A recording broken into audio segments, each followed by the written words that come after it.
अरे वाह, क्या नजारा था न्यूयॉर्क के साहिल समंदर का। बिल्किस रियाज वहीं फेरी पर खड़ी थी जो लोगों को आजादी के मुजस्मे तक ले जाती थी।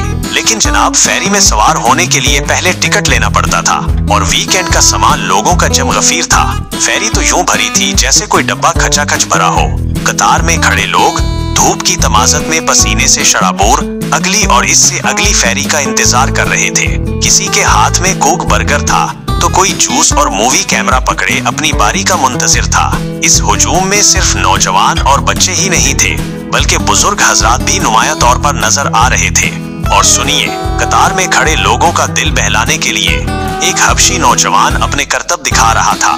धन बच रही थी और वो करतब दिखाते दिखाते लोगों से कुछ पैसे भी इकट्ठा कर रहा था। लेकिन कमाल की बात ये थी कि वो किसी को मजबूर नहीं कर रहा था कि कोई उसे कुछ दे। साहिल समंदर पर बड़े बड़े जहाज, छोटी कश्तियां और वो फेरी खड़ी थी। दौरे उफुक पर आजादी का मुजस्मा और समंदर के दूसरे किनारे पर बुलंदो बाला इमारतें दिखाई दे रही थी। ये मैनहट्टन न्यूयॉर्क के डाउनटाउन की इमारतें थी। लोगों की कतार के बिल्कुल सामने रेडियो पर आजादी के मुजस्मे और अमेरिका के मुख्तलिफ दिलकश मनाजिर की तस्वीरें बिक रही थी। करीब ही कुछ बेंच लगे थे जहां लोग थक हार कर बैठे उस इंतजार में थे कि कब इस लंबी कतार वालों को टिकटें मिले और फिर उनकी बारी आए कि वो भी फेरी की टिकट खरीदें। धूप तो ऐसी थी कि अल अमानुल हफीज, मगर समंदर की गुर्बत की वजह से हल्की हल्की हवा चल रही थी जो कुछ राहत बख्श थी। हमारे लिए तो ये मौसम इतना शदीद नहीं था, लेकिन इन अमरीकी लोगों का तो बुरा हाल था। चेहरे इनके तमतमा रहे थे। मर्द और औरतें बुनियान और निकरों में मलबूस थे। ऐसा मौसम था जैसा अप्रैल में हमारे मुल्क में होता है, मगर उनसे ये गर्मी बर्दाश्त नहीं हो रही थी। मैं तो ये सोच रही थी कि अगर पाकिस्तान में जून जुलाई की दोपहर में ये किसी सीरगाह चले जाएं तो उनका क्या हशर होगा।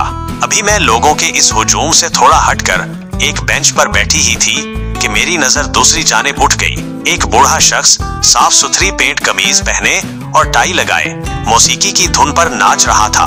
वो इतना कमजोर था कि बमुश्किल अपने कदम मौसीकी के साथ उठा पा रहा था। जब मैं करीब गई तो पता चला कि वो एक भिखारी है। एक छोटा सा डब्बा उसकी मेज पर रखा हुआ था। लोग जो आजादी के मुजस्मे की टिकट लेने के लिए वहां से गुजर रहे थे, कुछ डॉलर उसके डब्बे में डाल जाते थे। भीख मांगने के लिए भी वो कैसी अनथक मेहनत कर रहा था। इतना मुहज्जब भिखारी के किसी से सवाल नहीं कर रहा था कि मुझे अल्लाह के नाम पर कुछ दो। सब कुछ लोगों की मर्जी पर छोड़ा हुआ था, चाहे तो कुछ खैरात कर जाएं। मुझे बार बार ये ख्याल सताने लगा कि अगर ये लोग भीख भी मांगते हैं तो उसके लिए उन्हें मेहनत करनी पड़ती है। वो भी अपनी लाचारी के सबब भीख मांगते हैं और एक हमारा मुल्क है कि अच्छे खासे हटे कटे लोग मेहनत मजदूरी करने की बजाय भीख मांगते हैं और जवान औरतें छोटे छोटे बच्चों को गोद में उठाए सदा लगाती हैं, अल्लाह के नाम पर कुछ दे दो, तुम्हारा बेटा सलामत रहे, बीबी तो हज करने चली जाए, तेरा शौहर जीता रहे। और अगर इतनी दुआएं सुनने के बाद भी आप कुछ ना दें तो वो बद्दुआओं पर उतर आती हैं, जो मुंह में आता है बके चली जाती हैं। इन बद्दुआओं के खौफ से लोग उन्हें कुछ न कुछ जरूर दे देते हैं और अगर कहें कि बीबी काम करोगी तो 100 बहाने बनाएंगी। इतने छोटे बच्चे के साथ काम कैसे कर सकती हूँ? मेरा शौहर अंधा है, उसको खाना कौन बना कर देगा?